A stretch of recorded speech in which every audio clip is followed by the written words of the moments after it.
ოდესმე დაფიქრებულ ხართ, რატომ ხდება, რომ უზარმაზარი ამბიციური მიზნები ხშირად უბრალოდ მიუღწეველი რჩება, და დღეს სწორედ ამას გავაანალიზებთ. ვნახავთ, თუ როგორ შეიძლება პაწაწინა ყოველდღიური ჩვევები იყოს ნამდვილი გასაღები გრანდიოზული წარმატების მისაღწევად. კარგი, მოდით ჩავუღრმავდეთ. დღევანდელი ჩვენი ანალიზი 4 ნაწილად დავყავით. თავიდან ვისაუბრებ თუ რატომ მარცხდება მიზნების აბსოლუტური უმრავლესობა. მერე აღმოვაჩენთ საოცარ ძალას, რომელსაც დაგროვებითი ეფექტი ჰქვია. ამის მერე მე გაჩვენებთ, როგორ შეგიძლიათ ააგოთ საკუთარი პირადი სისტემა წარმატებისთვის. და ბოლოს, რაც ყველაზე მნიშვნელოვანია, დაგეხმარებით იპოვოთ ის ერთი პატარა ნაბიჯი, რომელსაც დღესვე გადადგამთ. მაშასე, დავიწყოთ პირველი ნაწილით. მოდით გავარკვიოთ, რა დგას იმ სამწუხარო რეალობის უკან, რომ ადამიანების უმეტესობა ვერასდროს აღწევს თავის გრძელვადიან მიზნებს. უბრალოდ შეხედეთ ამ ციფრებს.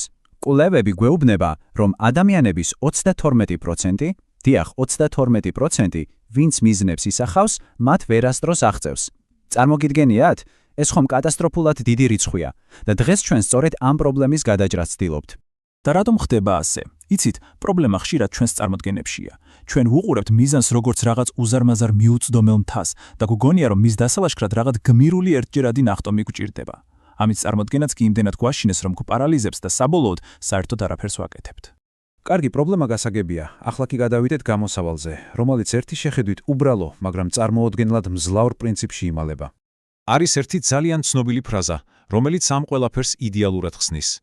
მისი პირველი ნაწილი ასე ჟღერს: ადამიანების უმრავლესობა ძალიან აჭარბებს იმას, რისი გაკეთებაც შეუძლია ერთ დღეში და ამავდროულად კატასტროფულად სათანადოდ ვერ აფასებენ იმას, რისი მიღწევაც შეუძლიათ ერთ წელიწადში. აი სწორედ ეს მეორე ნაწილია ჩვენი მთავარი გასაღები. ის გვიხსნის კარსი მათემატიკური საოცრებისკენ, რომელსაც ახლა გაჩვენებთ.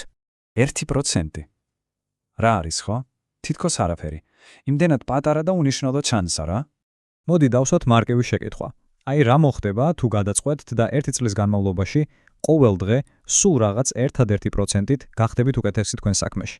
პასუხი უბრალოდ შოკის მომგვრელია. ლოგიკა ალბათ კარნახობთ, რომ 365%-ით გაუმჯობესდებით, არა? მაგრამ სინამდვილეში დაგროვებითი ეფექტის გამო თქვენ ხდებით 37 ჯერ უკეთესი. არა 37%-ით, არამედ 37 ჯერ. აი ეს არის პატარა ნაბიჯების ნამდვილი დამალული ძალა. აი ამ ფენომენს ჰქვია სწორედ დაგროვებითი ეფექტი. ეს არის პრინციპი, როცა პატარა, მაგრამ მუდმივი და თანმიმდევრული ქმედებები დროთა განმავლობაში უბრალოდ კი არ იკრიბება, არამედ ექსპონენციალურად იზრდება. წარმოიდგინეთ პატარა თოვლის გუნდა, რომელიც მთიდან გორავს და ბოლოს უზარმაზარ ზვავად იქცევა. იგივე პრინციპი მუშაობს აქაც. და იცით რატომ მუშაობს ეს ფსიქოლოგიურადაც? პასუხი ჩვენს ტვინშია. შეხედეთ მარცხენა მხარეს. როცა უზარმაზარი მიზნის წინაშე ვდგებით, ჩვენი ტვინის განგაშის სიგნალი შიშის ცენტრი ირთვება, ისყვირის, საფრთხე და ჩვენ ადგილზე ვშეშდებით. ახლა შეხედეთ მარჯვნივ. როცა ნაბიჯი პატარა და მართვადია, ტვინი მას საფრთხედ არ ახიქვამს. პირიქით, მისი შესრულებისას ჩვენი ჯილდოს სისტემა აქტიურდება, გამოიყოფა დოფამინი, ანუ სიამოვნების ჰორმონი. ეს ქმნის პოზიტიურ ჯაჭვს, რომელიც გვაიძულებს გავაგრძელოთ. კარგი, თეორია გასაგებია. ჩვენ ვიცით, რატომ მუშაობს ეს. ახლა კი გადავიდეთ ყველაზე საინტერესოზე. როგორ გამოვიყენოთ ეს ყველაფერი პრაქტიკაში, ჩვენს ცხოვრებაში. მაშ, საიდან ვიწყებთ? შეგვიძლია გამოვყოთ 5 მთავარი სფერო, სადაც პატარა ყოველდღიური ნაბიჯები ყველაზე დრამატულ შედეგებს იძლევა. ეს არის ჩვენი ცხოვრების საყრდენები, ჯანმრთელობა, რომელიც ენერგიას გვაძლევს, უნარები, რომლებიც პროფესიონალად გვზრდის, ურთიერთობები, რომლებიც გვაძლიერებს, ფინანსები, რომლებიც თავისუფლებას გჩუქნის და რაც თქმა უნდა ჩვენი აზროვნება, რომელიც ამ ყველაფერს ერთად კრავს და მართავს. იმისთვის, რომ ეს ყველაფერი უფრო ხელხესახები იყოს, მოდით რეალურ მაგალითს შევხედოთ. გაიცანით გრეგორი. გრეგორის დიდი ოცნება ფინანსური თავისუფლება იყო, მაგრამ ის არ დალოდებია ლატარიის მოგებას. ამის ნაცვლად მან შექმნა სასაცილოდ მარტივი სისტემა. ყოველ დღე სამსახურის მერე სულ რაღაც 20 წუთი კითხულობდა უძრავი ქონების შესახებ. და ყოველი შემოსავლიდან პირველი რასაც აკეთებდა $15 შენახვა იყო. სულ ეს იყო, მეტი არაფერი. და რა მოიტანა ამ ერთი შეხედვით უმნიშვნელო ჩვევებმა? 7 წლის შემდეგ გრეგორი 6 გასაქირავებელი ბინის მფლობელი გახდა. აი ეს არის დაგროვებითი ეფექტი მოქმედებაში. ცოდნა და კაპიტალი წვეთ-წვეთად დაგროვდა და ნამდვილ ფინანსურ ოკეანედ გადაიქცა. აქ არის კიდევ ერთი არანაკლებ შთამბეჭდავი ისტორია, ამჯერად შემოქმედებით სფეროში. ეს ჯენიფერია. ჯენიფერი ქარხანაში მუშაობდა, მაგრამ წერლობაზე ოცნებობდა. მისი სტრატეგია? მოდით პირდაპირ მის სიტყვებს მოусმინოთ. ყოველ დილით 30 წუთი ვწერდი, სანამ ოჯახში ყველა გაიღვიძებდა. ეს იყო მისი პირადი ხელშეუხებელი დრო, მისი პატარა, მაგრამ ურყევი რიტუალი. და რა შედეგი მოიტანა დღეში სულ რაღაც 30 წუთმა 12 წლის შემდეგ. 12 გამოცემული წიგნი და მათ შორის 3 ბესტსელერი.